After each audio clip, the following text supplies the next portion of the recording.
Pruning of tree with open center technique.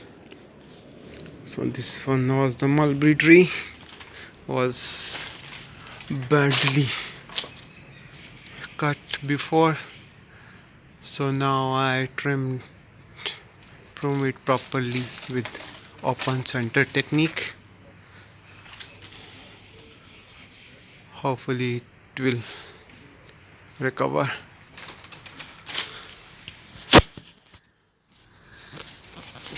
So enjoy, happy gardening.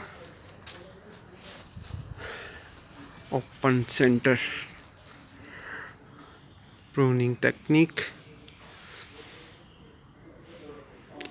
Remove small branches from center.